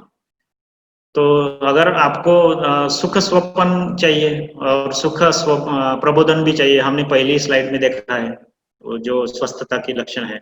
अगर ये सुखपूर्वक चाहिए, अगर आपको आदत करनी है, तो आपका स्लीपिंग टाइम भी उसी तरह से चाहिए। अगर कभी आपको इसका प्रैक्टिकल करना है, तो आप 9 साढ़े 9 बजे सो जाइए, फिर देखिए आपका प्रातः उत्थान कब होता है। और जितना आप लेट सोएंगे उतना देर से ये प्रातः उत्थान होगा। तो पहला आता है प्रातः उत्थान, और दूसरा आता है शरीर चिंता निवर्तन। तो लुकिंग एट द पाम, हम हाथ देखेंगे किस टाइप से, उसमें कलर है, कुछ चेंजेस है क्या, हाँ? उससे पता चल जाता है। हाथ एक दूसरे से मिला के देखिए, आपका कलर में उसमें भी पता चल जाता है एनीमिक है या नहीं। उशप पान, ल्यूक वार्म वाटर इनटेक, सुबह उठ के पहले गर्म पानी पीना चाहिए। गर्म पानी के बहुत सारे फायदे हैं। अभी इसमें मैंने लिया नहीं है, गर्म पानी के फायदे वगैरह बहुत ज्यादा बढ़ जाता था, मैंने सब कुछ शॉर्ट शॉर्ट में लिया है, ये सब पूरा सिलेबस है जो शॉर्ट में लिया है। गर्म पानी पीने के भी बहुत सारे फायदे हैं, स्पेशली जिनको किडनी डिसीजेस है उनको लेना चाहिए, ये किडनी का प्यूरिफिकेशन करता है। सो उसके बाद क्या करना चाहिए, मलोत्सर्जन, दंत धावन करना चाहिए आफ्टर गेटिंग सेंसेशन। दंत धावन 2 times with bitter spicy and astringent taste. तो इसमें जो आप जो भी मंजन या पेस्ट यूज करेंगे, उसमें ये टेस्ट होना चाहिए, बिटर स्पाइसी एंड एस्ट्रिंजेंट, मतलब थोड़ा कड़वट, तीखा और तुरट, इस टाइप से ये होना चाहिए एस्ट्रिंजेंट। जिह्वा निर्लेखन करना चाहिए, ये बताया गया है। मुख हस्तपाद प्रक्षालन, हैंड वॉशिंग। उसके बाद मंगल वस्तु दर्शन, सनराइज, सन को मंगल ताकि इसे लिया है, ये अच्छा होता है, तो सनराइज देखना चाहिए। अभी सनराइज अगर एनवायरनमेंट के हिसाब से रेनी सीजन है तो नहीं हो पा रहा है, तो ये अभी क्लाउड्स रहेंगे तो नहीं देख पाएंगे। लेकिन अगर आपके हिसाब से अगर गलती हो रही है, सनराइज के टाइम उठ ही नहीं रही है, तो फिर वो क्लाउड्स क्या करेंगे, आपको जगना चाहिए, तो मंगल वस्तु दर्शनम होना चाहिए। और अर्ली मॉर्निंग सनराइज, जो सनराइज है उसके भी फायदे मॉडर्न साइंस ने बताया है कि अर्ली मॉर्निंग के लेना चाहिए सनराइज बॉडी पे, उससे फायदे होते हैं। और बायोलॉजिकल क्लॉक भी सेट होता है, बहुत सारे फायदे हैं। आदर्शावलोकन, लुकिंग इन द मिरर देखना चाहिए। शौर कर्म, नस्य, नेजल ऑयलेशन करना चाहिए, जिससे कि नाक में रुक्षता नहीं होती। और फिर स्पेशली जिनको है ना ज्यादा राइनाइटिस होता है, सर्दी बिल्कुल बंद नहीं होती है, नाक से पानी बहते रहता है, उस उन्होंने तो ये करना ही चाहिए, नस्य करना चाहिए। गंडुश करना चाहिए, holding the liquid in the mouth, ये थोड़ा देर रुक के रखना चाहिए, ओके, जैसे 1 मिनट 2 मिनट ये मुंह में पानी पकड़ के रखना चाहिए। तो जो भी इम्प्रॉपर मटेरियल रात भर में रुका हुआ है सब निकल जाता है। अंजन करना चाहिए, स्मेरिंग इन द आइज। कर्णपूरण करना चाहिए, एयर ऑयलेशन। और धूमपान करना चाहिए, स्टीम इनहेलेशन और मेडिकेटेड स्मोकिंग। ये एक एक पॉइंट दिन भर में बताए गए हैं जो आयुर्वेद में, इसमें से जो भी हो सकता है वो हम करना चाहिए डेली में। अभ्यंग करना चाहिए, general body massage with oil, तो पहले अभ्यंग कर लेना, बाद में उद्वर्तन करना है, ड्राई बॉडी मसाज करना है, और बाद में व्यायाम करना है। तो व्यायाम में आसन प्राणायाम एक्सरसाइज करना है। तो एक्सरसाइज जो भी जिम वगैरह में करते हैं हम, उसमें थकान महसूस होती है, और आप आसन प्राणायाम करोगे तो इसमें थकान नहीं होती, क्योंकि इसमें शवासन भी आता है बीच बीच में। ये आसन प्राणायाम को ज्यादा ध्यान रखना। एक्सरसाइज करते हैं, एरोबिक्स करते हैं तो अच्छा है, लेकिन उसमें भी अर्धशक्ति व्यायाम बताया गया है आयुर्वेद में। व्यायाम कितना करना है, एक्सरसाइज कितना करना है, जो ट्रेनर है वो जितना बताएगा उतना नहीं करना है। अर्धशक्ति, जब आपको सांस लगना शुरू हो जाएगा, सांस फूलना शुरू हो जाएगा और माथे पे पसीना आ जाएगा, तो समझ लेना कि अर्धशक्ति व्यायाम हो चुका है, स्टॉप कर देना। व्यायाम का मीनिंग है हमको लाइटनेस लगना चाहिए, लघुता आना चाहिए, स्फूर्त लगना चाहिए, एनर्जेटिक लगना चाहिए। ओके, और श्रम नहीं होना चाहिए व्यायाम से कभी। स्नान, बाथिंग बताया गया है, अनुलेपन बताया गया है, एरोमेटिक सेंटेड जो भी है उसका यूज करना है, आभूषण धारण करना है, ज्वेलरी, आराधना करना है, पूजा आरती मंगल वाचन जो भी है कर सकते हैं। वस्त्र धारण शुद्ध और शुष्क होना चाहिए। तो ये वस्त्र धारण, अभी तो मास्क ही हमारा वस्त्र धारण है, ये शुद्ध और शुष्क होना चाहिए। सभी ने मास्क पहनना चाहिए, और बहुत सारी जगह ज्यादा ज्यादा पेशेंट्स आ रहे हैं, तो वस्त्र धारण जो अगर बाहर जाके आते हैं तो वो वस्त्र धारण नहीं करना चाहिए।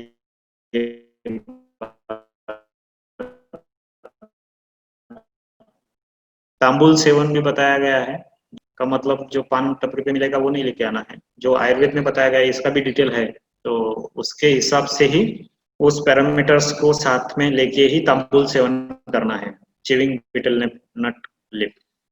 परिभ्रमण, परिभ्रमण के लिए जाना है।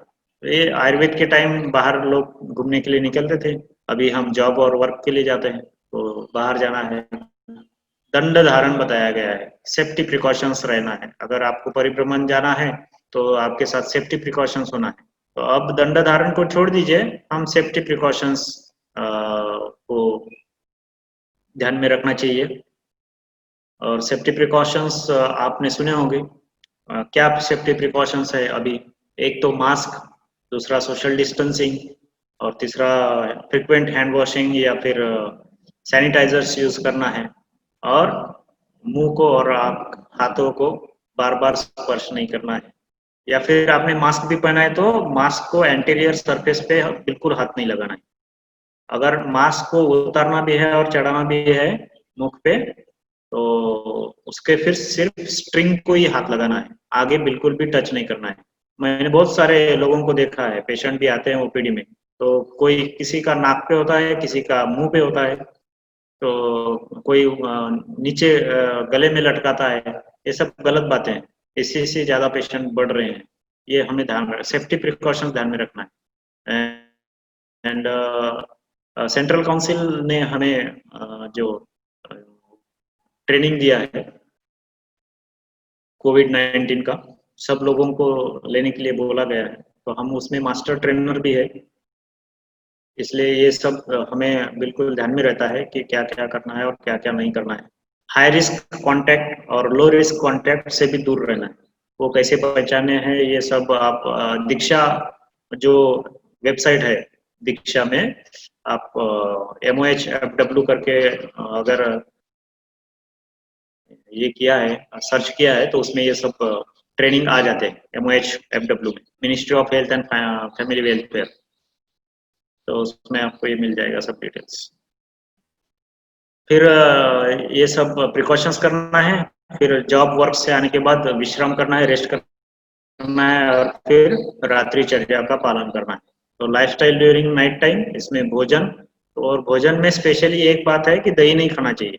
रात को कभी दही नहीं खाना चाहिए।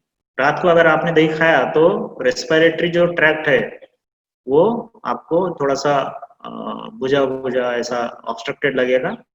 एक दिन से तो नहीं होगा, अगर आपका डेली का कार्यक्रम है तो आपको ये प्रॉब्लम हो सकता है। फिर मैथुन, निद्रा और पठन या ईश्वर चिंतन, ये सब आपके डेली लाइफस्टाइल में होना चाहिए, जो कि हमारी इम्यूनिटी का ध्यान रखेंगे ये अगर रेगुलर है। ऋतुचर्या, Lifestyle during seasons, according to the Indian calendar, the whole year is subdivided into 6 Ritu and 2 अयनास. उत्तरायण इसको हम कहते हैं आदान काल, दक्षिणायन इसको कहते हैं विसर्ग काल. तो दक्षिणायन या विसर्ग काल में हमारी इम्यूनिटी अच्छी होती है. उत्तरायण या आदान काल में ज्यादा इम्यूनिटी कम हो जाती है, अपने आप कम हो जाती है. तो ये साल भर में चलते रहता है चक्र, इसको हमको ध्यान में रखना है. उत्तरायण आ गया तो ज्यादा प्रिकॉशंस लेना है, दक्षिणायन है तो फिर इम्यूनिटी अच्छी रहती है. तो शिशिर, वसंत, ग्रीष्म, वर्षा, शरद और हेमंत, ये 6 ऋतु बताए गए हैं. Diet is advice according to ऋतु. Panchakarma is specific according to the ऋतु and everyone needs to protect body from the excessive impact of the Ritu, especially during ऋतु संधि. आयुर्वेद में ऋतु संधि को ध्यान में रखने के लिए बोला गया है. ऋतु संधि का मतलब होता है last 7 days of the current ऋतु and first 7 days of the coming ऋतु और कमिंग सीजन. तो ये सीजन के जो 15 दिन है ये ऋतु संधि कहा जाता है और इसमें ज्यादा से ज्यादा वायरसेस डेवलप होते हैं, ज्यादा इन्फेक्शंस इसी पीरियड में होते हैं, ज्यादा पेशेंट्स इसी पीरियड में ओपीडी में आते हैं. तो इसको हर एक में ध्यान में रखना है कि ऋतु संधि आ गई तो हमको ज्यादा प्रिकॉशंस लेना है. एक बात मैं यहाँ पे शेयर करना चाहूंगा कि जो भी राइनाइटिस वाले पेशेंट है इस कोविड-19 के दौरान कम पाए गए हैं, क्योंकि सभी लोग मास्क का यूज कर रहे हैं, पोल्यूशन कम हो गया है, बीच में लॉकडाउन था, इसलिए राइनाइटिस के पेशेंट बिल्कुल ही गायब हो गए. तो ये ऋतु संधि में भी ऐसे ही हमको ध्यान रखना चाहिए. और आयुर्वेद में जनपदोपध्वंस करके एक बात कही है, और जनपदोपध्वंस मारक या एपिडेमिक जो अभी चल रहा है इसका भी उल्लेख है. तो 4 बातें बताई गई हैं: वायु दृष्टि, उदक दृष्टि, देश दृष्टि. वायु मतलब एनवायरमेंटल चेंजेस, उदक मतलब पानी में बदलाव, और देश दृष्टि मतलब कुछ एरिया में ही ज्यादा बदलाव हो गया है, और काल दृष्टि मतलब ऋतु सीजन में बहुत ज्यादा चेंजेस आ गए हैं, बहुत हीट, बहुत ही ज्यादा अत्यंत प्रकार से ठंडी या बहुत ही बारिश, इस वजह से ये जनपदोपध्वंस आती है. According to Ayurveda, following are the major causes of epidemic. अधर्म, the adharm that is not following duties and responsibility by king. राजा का अधर्म ही जनपदोपध्वंस को कारण होता है, ये कारण बताया गया है आयुर्वेद में. दूसरा है शस्त्र प्रभाव. शस्त्र प्रभाव मतलब वार लाइक सिचुएशन, जिसमें शस्त्र के तरफ ज्यादा ध्यान दिया जाता है, ज्यादातर शस्त्र का उपयोग होता है, तो वो भी एपिडेमिक या मारक के लिए काम होता है.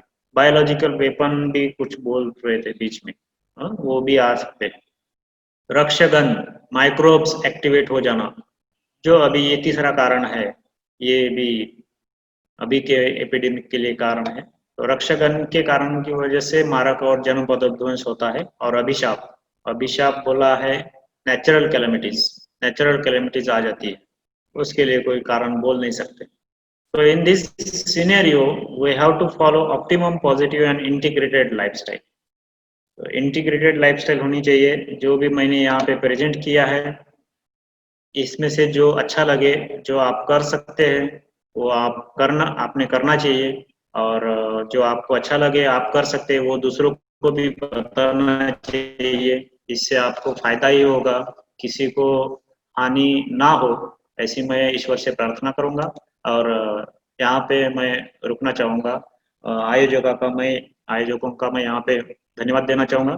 सर, आपने मुझे इस काबिल समझा कि मैं आप लोगों को प्रेजेंट कर सकूं. अगर कुछ बताते समय गलत हुआ तो आप उसको इग्नोर कर दीजिए, जो अच्छा लगा वो आप फॉलो कर दीजिएगा. Thank you all. Thank you, sir. Meenakshi. Thank you, sir. Thank you, sir, for this informative session. If you have any doubts, you can clear it now. Yeah.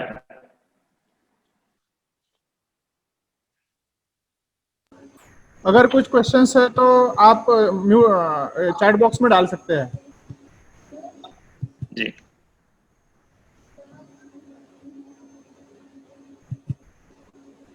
किसी को अगर इसके बारे में कोई क्वेश्चन है या एक आध वर्ड या कोई टर्मिनोलॉजी नहीं ध्यान में आई है तो आप चैट बॉक्स में आप डाल सकते हैं, क्योंकि this was entirely new to all you people. Ayurveda के स्टूडेंट को तो फर्स्ट ईयर से पता चल जाता है कि एक एक शब्द मालूम हो जाता है, लेकिन आप सब दूसरे ब्रांच से है और मैं डिफरेंट ब्रांच में, मेरा आयुर्वेद का जो भी मुझे अच्छा लगा, आप तक Sir, आयुर्वेद पहुंचने का मेरा काम था। there is one question. या If you feel hungry many times in a day, हाँ, then is it okay to take food at that time? नहीं होना चाहिए इस टाइप से। बहुत ज़्यादा हंग्री अगर आपको लग रहा है तो इसका मतलब आपका मेटाबॉलिज्म फास्ट है या फिर आपका डाइट कम हो रहा है, तो आपको मेटाबॉलिज्म एस्टेब्लिश करना पड़ेगा। और मतलब बायोलॉजिकल साइकिल बिगड़ चुकी है। दिन भर में अगर आपको हंग्री लग रहा है, मतलब एक तो डाइट कम पड़ रहा है या मेटाबॉलिज्म ज़्यादा है, तो उसको आप ध्यान में रखना चाहिए। दिन भर नहीं, कभी नहीं लगना चाहिए हंग्री। भूषण खंदारे सर है, इन्होंने लिखा है इतना सब एक टाइम पे फॉलो नहीं हो पाएगा, but will try surely informative. ये आयुर्वेद में एंशियंट टाइम पे बताया गया है। हाँ, तो हम इसको आयुर्वेद में जब पढ़ाते हैं तो ये जो लिखा है ये राजा के ऋतुचर्या, दिनचर्या और राजा को संबोधित करके, किंग को संबोधित करके लिखा गया है। तो इसमें से जो कॉमन मैन अप्लाई कर सकता है, जितना कर सकते हैं उसको ध्यान में रख के करना है। बहुत सारी दिनचर्या और ऋतुचर्या हम मतलब छोड़ दिए हैं अभी, तो इसको ध्यान से धीरे धीरे एक एक ध्यान में रख के हमको डेली लाइफ में लाना है, तभी जाके वो हमारी लाइफ स्टाइल बन जाएगी रेग्युलर से। Another question is, कमी झाल्या त्यामुळे खाल्लेलं पचत नाही असं वाटतं, त्यावर काय उपाय? थँक्स, खूप माहितीपूर्ण सेशन। तो घूमना कम हो चुका है, तो मैंने 2 लक्षण बताए हैं व्यायाम करने के। एक तो आपको थोड़ा सांस लगना चाहिए और दूसरा आपके माथे पे थोड़ा पसीना आना चाहिए। इतना आप मॉर्निंग में वॉकिंग तो करना ही चाहिए। और वॉकिंग अगर नहीं हो रहा है तो आप आसन प्राणायाम कर लीजिए।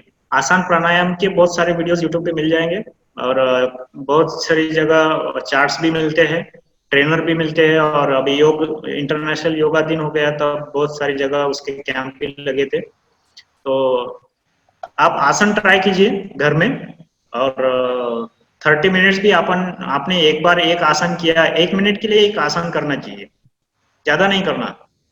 1 मिनट के लिए एक आसन करना, और ज्यादा 20 एक आसन है रेगुलर करने के लिए, तो 20 आसन आप 1 मिनट या 1.5 मिनट किए तो आपको पता चल जाएगा कि ये जो 3 या 4 किलोमीटर लोग घूमने के लिए जाते हैं उतना वो घर में ही हो जाता है। Okay. another question is there. हाँ, Sir, students face that at time of study we get hungry quickly. So is it okay okay, to eat while studying? Yes. आपको कंसंट्रेट करना पड़ता है, मेटाबॉलिज्म अपने आप ही बढ़ जाता है। आप क्लास में होते हो या फिर आप प्रैक्टिकल सेशन में होते हो, तब आपका मेटाबॉलिज्म अपने आप ही बढ़ जाता है, क्योंकि आपका जो सीएनएस है, ब्रेन है, वो ज्यादा सप्लाई लेता है ग्लूकोज का। तो आप हंग्री फील हो जाते हो। Okay, so that is normal. But आप किसी ऑफिस में काम कर रहे हो और आपको बार बार भूख लग रही है, तो you should take some note कि कुछ प्रॉब्लम है या ये नॉर्मल है। तो इसमें प्रकृति भी परीक्षण करना चाहिए। पित्त प्रकृति अगर है तो नॉर्मल भी हो सकता है। ओके, तो पित्त प्रकृति है या नहीं है वो एक बार चेक कर लीजिए। कोई भी आयुर्वेद कॉलेज में आप जाएंगे और शरीर क्रिया विभाग में आप अटेंड करोगे और उनको बोलो कि हमारा प्रकृति परीक्षण करना है, तो वो आपको एक 15 या 20 मिनट में आप प्रकृति परीक्षण कर देंगे। Okay. Another question is there. एक दिन में कितना पानी पीना चाहिए for adults जितना and जित हाँ, ये कैलकुलेशन जो है वो मॉडर्न साइंस का है। 3 लीटर, 4 लीटर, 5 लीटर ऐसा बोला गया है। आयुर्वेद इसको सपोर्ट नहीं करता है। आयुर्वेद बोलता है आपको तृष्णा सेंसेशन जब लगे तो आपको पानी पीना है, और आपको अगर सेंसेशन नहीं है तो आपको पानी नहीं पीना है। आप सीजन वेरिएशंस के हिसाब से भी इसको चेंज करना है। ऋतुचर्या बता गई है। ग्रीष्म ऋतु है तो आपको पानी ज्यादा पीना पड़ेगा। ओके, अगर शीत ऋतु है तो उसमें ठंडी में आप ज्यादा पानी नहीं पी सकते, वो बॉडी में जाके क्लेद पैदा कर देगा, तो यूरिन ज्यादा होगी, और यूरिन यूरिन क्या करता है, तो क्लेद ही बाहर निकलता है, फिल्ट्रेशन ज्यादा होगा। तो इस हिसाब से आपको जब तृष्णा का सेंसेशन होगा तभी पानी पीना है, अदरवाइज ज्यादा पानी नहीं पीना है। ज्यादा पानी पीने का हाइपोथेसिस मैंने बता दिया है कि ये आयुर्वेद का हाइपोथेसिस है एडल्ट में ओबेसिटी डेवलप होने का। तो इम्पोर्टेंट ये है कि ज्यादा कम भी ना हो, और यूरिन में कॉन्सेंट्रेटेड यूरिन ना हो, ये ध्यान में रखना चाहिए। कॉन्सेंट्रेटेड यूरिन हो रहा है मतलब पानी कम पड़ रहा है। Okay, last question. Last question for हाँ क्या kapalbhati sir, 45 kapalbhati minute 45 minutes करने से भूख की इच्छा पर नियंत्रण हो जाता है? भूख की इच्छा को नियंत्रित नहीं करना है। ओके, कपालभाति रेस्पिरेटरी प्यूरिफिकेशन के लिए होता है। रेस्पिरेटरी प्यूरिफिकेशन होता है, और एब्डोमिनल जो भी स्ट्रक्चर्स है वो मसाज हो जाते हैं, तो उसमें भूख की इच्छा बढ़ जाती है अगर किसी को नहीं है। और जिसको नॉर्मल है तो उसकी बहुत ज्यादा नहीं बढ़ेगी, वो मेंटेन रहेगी। कभी नहीं होगा कि मैंने कपालभाति किया तो मुझे अब पहले से अच्छी लगती थी, अब बहुत ही ज्यादा भूख लग रही है, ऐसा कभी नहीं होगा। तो जिसको नहीं लग रही है उसको मात्र कपालभाति करने से अच्छी एपेटाइट हो जाएगी। एनोरेक्सिया बोलते हैं उसको मॉडर्न में, तो मॉडर्न साइंस में वो एनोरेक्सिया में कम हो जाएगा। ओके, लेकिन करना चाहिए कपालभाति 45 मिनट्स। कपालभाति अगर कोई कर पाता है तो बहुत अच्छा योग का अभ्यास उसको है। इतना टाइम बहुत कम लोग कर पाते हैं। Yes sir, thank you. Meenakshi. Okay, Thank you, sir. एक क्वेश्चन है भूषण खंदारे सर का कि if someone wants to increase their healthy eating instead of junky food like pizza burger, few suggestions. तो फ्यू सजेशंस मैं धात्री का उदाहरण दूंगा। धात्री एक संकल्पना है कि जो आयुर्वेद में बताया है कि छोटा बच्चा होता है, उसकी माता अगर जन्म देते वक्त मर गई, तो या फिर किसी जन्म देने वाली माता को दूध नहीं आ रहा है, तो उसको दूसरी माता का, दूसरे लेडीज का दूध पिलाते हैं, उसको कहते हैं धात्री। तो ये धात्री दूसरी लेडीज भी हो सकता है, या फिर जो दूध पिलाती है उसको धात्री कहते हैं, तो माता भी धात्री हो सकती है। तो धात्री जो हाथ से पकाए, मदर, वही खाना है, ये मेरा सजेशन है। दूसरी तरफ आपको ध्यान नहीं देना है। और बीच में आपने सुना होगा कि नेस्ले का वो क्या बंद हो गया था, मैगी मैगी बंद हो गया था बीच में, उसमें एडल्टरेशन आया था। तो ये एडल्टरेशन बहुत हानिकारक है। उसमें पैंक्रियाटिक एट्रोफी होता है, पैंक्रियाटिक सेल डिस्ट्रक्शन भी होता है, वो जो एडल्टरेशन था। मैं डिटेल में नहीं जाऊंगा अभी। तो ये सब मार्केटिंग स्ट्रेटेजीज होता है, और मैं मार्केटिंग स्ट्रेटेजीज की वजह से हम उसमें ट्रैप हो जाते हैं, उसको कभी नहीं। ठीक है, आपने कभी किसी के साथ आप गए, पार्टी में गए या कहीं बाहर घूमने गए, एक आध बार खा लिया तो उससे फर्क नहीं पड़ता है। लेकिन मैंने ऐसे भी देखे कि जंक फूड का उनको ये हो जाता है, व्यसन हो जाता है। ओके, तो वो नहीं होना चाहिए। इसलिए घर में जो होता है, धात्री जो देगी, मतलब माता जो पकाएगी, उसी की तरफ ध्यान देना है। और लास्ट क्वेश्चन है फिर, what should be the dinner according to Ayurveda? हाँ, त्रिविध कुक्षी बताया गया है। तो त्रिविध कुक्षी में जो एवरेज क्वांटिटी है, एवरेज क्वांटिटी में हमको ध्यान देना है, हमको डेली एवरेज क्वांटिटी क्या लगती है। बायोलॉजिकल क्लॉक होती है, वो आपको एवरेज ही मांगती है, कभी ज्यादा कभी कम कभी नहीं मांगी। ओके, अगर सीजन में कुछ चेंज हो गया तो ही। और दिन और रात में अगर आपको डिफरेंस करना है खाने के इसमें, तो जो लंच टाइम है उसमें ज्यादा थोड़ा सा क्वांटिटी हो सकता है, दिन भर काम होता है तो।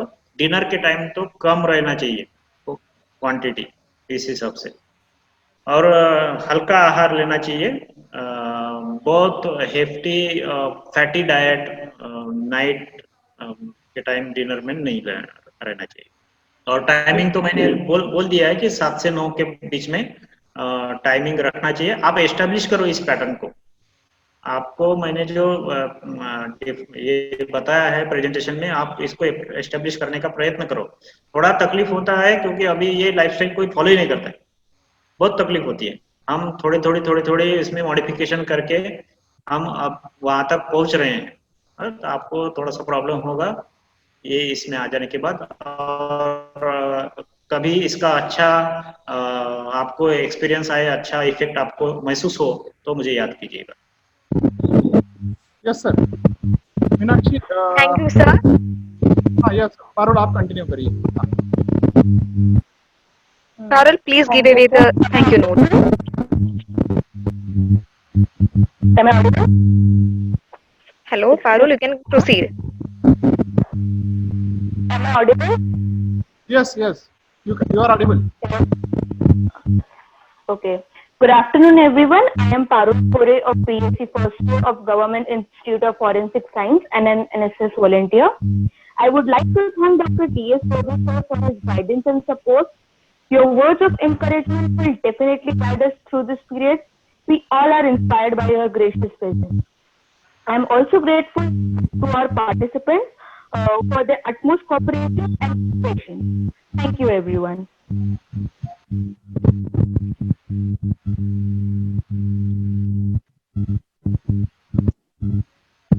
Meenakshi. Thank you, Parul. Here we end our third session.